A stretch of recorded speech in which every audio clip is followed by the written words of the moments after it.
بسم اللہ الرحمن الرحیم سبحان الذی اسری بعبدہ لیلا من المسجد الحرام الى المسجد الاقصی الصلاۃ والسلام علیک یا رسول اللہ الصلاۃ والسلام علیک یا حبیب اللہ۔ پاک ہے وہ ذات جس نے سیر کرائی اپنے بندہ خاص کو مسجد حرام سے لے کر مسجد اقصی تک۔ حضرات، معراج وہ عظیم معجزہ ہے جو نبی کریم علیہ السلام کی خاصیت ہے اور کسی نبی کو یہ معجزہ عطا نہیں کیا گیا۔ فرمایا پاک ہے وہ ذات جس نے اپنے اس خاص بندے کو اپنے پاس بلایا۔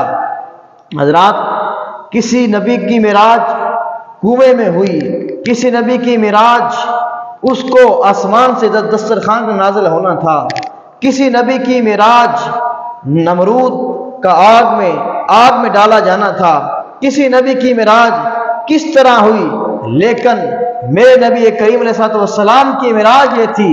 فرمایا میرے محبوب، میں تیرے دیدار کا مشتاق ہوں، میرے قریب آ جا۔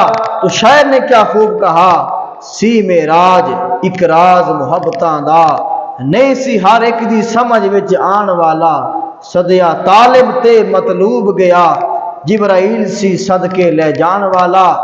بازے کہندے نے بنا دروازیاں دے کیویں گیا عرشاں تے جان والا، اتھے عقلاں نو کوئی دخل نہیں، جانے جان والا یا لے جان والا۔ اور معراج کا تحفہ کیا تھا؟ فرمایا الصلاۃ معراج المومنین، نماز مومنوں کی معراج ہے۔ فرمایا میرے محبوب، میں نے یہ تمہیں ایک تحفہ دیا ہے، اگر آپ کی امت اس کی قدر کرے گی تو ان کے یہ جہاں بھی کامیابی ہوگی، اگلے جہاں میں بھی کامیابی ہوگی۔ تو معراج کا تحفہ نماز تھا۔ فرمایا میرے محبوب، تمہاری امت نمازیں 5 پڑھے گی لیکن ثواب 50 کا ملے گا۔ حضرات، اگر ہم کو آج کوئی تحفہ دے تو ہم اس کی قدر کرتے ہیں، اس کو خوشبو لگاتے ہیں، اس کو کسی اونچے مقام پہ رکھتے ہیں، لیکن یہ نماز معراج کا وہ تحفہ تھا، دینے والا خدا تھا، لینے والا مصطفیٰ تھا۔ یہ عظیم تحفہ الصلاۃ معراج المومنین، الصلاۃ عماد الدین، نماز دین کا ستون ہے اور نماز مومنوں کی معراج ہے۔ تو ہم جب تک نبی پاک علیہ السلام کے فرمان پر عمل کرتے رہیں گے تو اللہ تعالی ہمیں یہ جہان بھی کامیاب فرمائے گا، اگلے جہان بھی کامیاب فرمائے گا۔